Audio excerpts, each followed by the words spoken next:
Ok, hello, bonjour et bienvenue pour ce nouveau stream, cette nouvelle vidéo, pardon, nouvelle vidéo aujourd'hui, Road to Payout saison 2, épisode 2, premier jour de trading officiel sur le Road to Payout saison 2.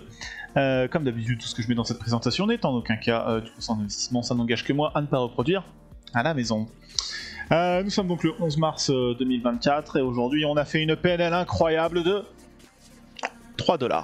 Sur le 25 000, juste histoire de valider une journée de trading, nous n'avons pas pu trader les comptes financés, il n'y a pas eu de PNL aujourd'hui, puisque c'était juste pas tradable aujourd'hui, pour plusieurs raisons, on va voir ça tout de suite.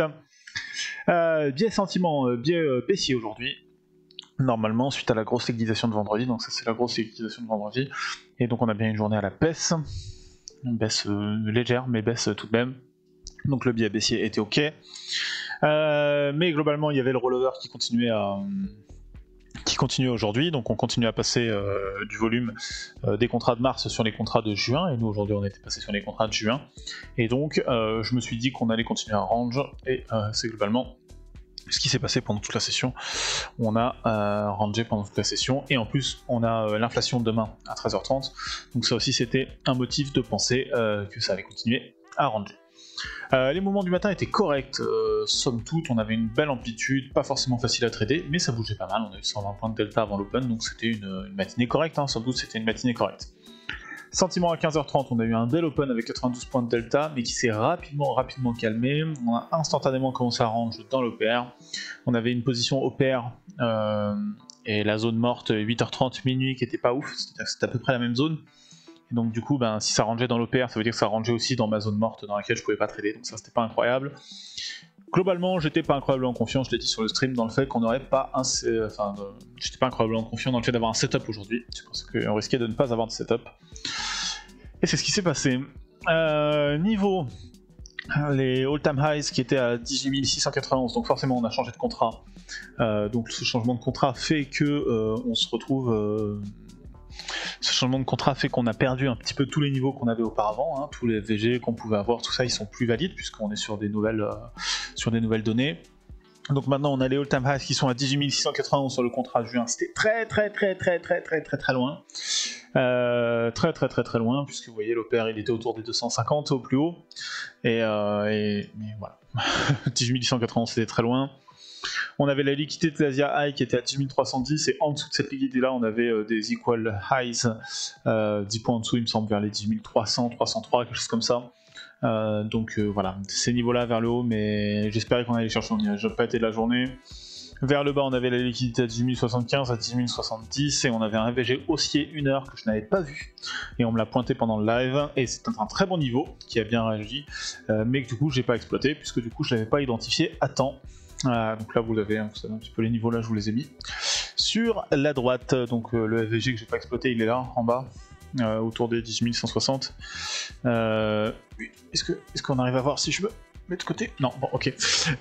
Mais voilà, globalement il y avait ces niveaux là, pas beaucoup de niveaux, du coup pas beaucoup de points de repère sur cette première journée sur les contrats de juin. Setup 1, le setup raté, le setup est arrivé à 15h17 sur cette bougie là spécifiquement, la bleue que vous voyez ici. Donc on avait fait l'open, on avait retesté le haut de l'open, on était redescendu, on avait pris la liquidité sur le bas de l'OPR, on avait rangé dans cette zone là, justement dans le VG 1 heure que j'avais pas identifié, que vous voyez là, mais du coup on avait rangé là-dedans. On a eu une belle poussée après avoir redessiné les lows là, du coup justement après avoir pris la liquidité. L'OPR c'était les lows précédents, c'était les pas précédents, et au final on a redescendu ici. On est revenu quelques minutes plus tard, moins de 20 minutes plus tard ici. On a fait une poussée ici, on a fait un beau displacement avec un FVG 1 minute qui s'est créé ici. On est revenu rapidement dedans et j'ai pas voulu le prendre parce que le footprint me donnait pas de super indication. Je vous le mets là, donc vous avez le footprint de 15h10, le footprint de 15h15 et le footprint de 15h20. 9900 de volume, 9945 sur 15h10, 9700 donc moins sur 15h15, et du coup le 15h17, celle-ci est dans cette bougie là de 5 minutes, et 7662 juste après. Ok. Donc je le sentais pas trop, je me suis dit ouais, je sais pas, ça m'a pas l'air super convaincant, on n'a pas des deltas incroyablement poussifs, ça sentait pas vraiment le bon trade. Du coup c'est passé à travers du FVG, j'étais là en mode ah j'ai bien fait de pas le prendre, et puis en fait il est parti, genre loin, et donc là 15h17 elle est ici. Et après la descente, il a vraiment super bien réagi, et il a fait une double poussée là qui était vraiment très très belle. Qui était vraiment très très belle poussée, et qui l'a ramené quasiment sur les 300, 270. Donc vraiment un très très beau move, c'était vraiment le bon trade à prendre, et je ne l'ai point pris, et en plus on aurait TP relativement rapidement, 7, 18, 19, 20, 21, 22, 23, 24, 25, 26, 27, 28, 29, 30, 32. Donc globalement en 15 minutes on aurait TP, même moins que ça probablement pour moi, mais on aurait TP globalement en 14-15 minutes, donc très très très très rapide. C'était vraiment un beau trade et je l'ai pas pris, et l'indication pour prendre ce trade là se trouvait sur l'IS, et comme je l'ai dit dans la saison 2, le problème c'est que je contrôle pas encore assez l'IS, je fais pas encore assez la corrélation entre le Nasdaq et l'IS, ça fait partie des choses que je maîtrise pas bien dans la stratégie. Et c'est la pivette qui me l'a fait remarquer pendant le live. Il m'a dit va voir l'IS au même moment, et l'IS te donnait l'indication, et il avait raison. Puisque là c'est le footprint IS, et sur le footprint IS on voit bien plus de volume sur la bougie de 15h15, à l'inverse ici, 18 000 de volume ici pour un 16 000 précédemment, et un énorme delta positif à 2378, alors qu'on avait un delta négatif très faible avant, moins 262. Donc un énorme signal à la vente sur l'IS, et l'IS et le Nasdaq étant corrélés, normalement ça se suit. Et du coup, voilà, c'est pour ça que je l'ai raté. Je l'ai raté, boulette. C'est dommage, c'était un beau setup, franchement c'était un beau setup. Si j'avais regardé le footprint IS, on aurait pu le prendre, malheureusement je n'ai pas regardé, et donc on l'a raté.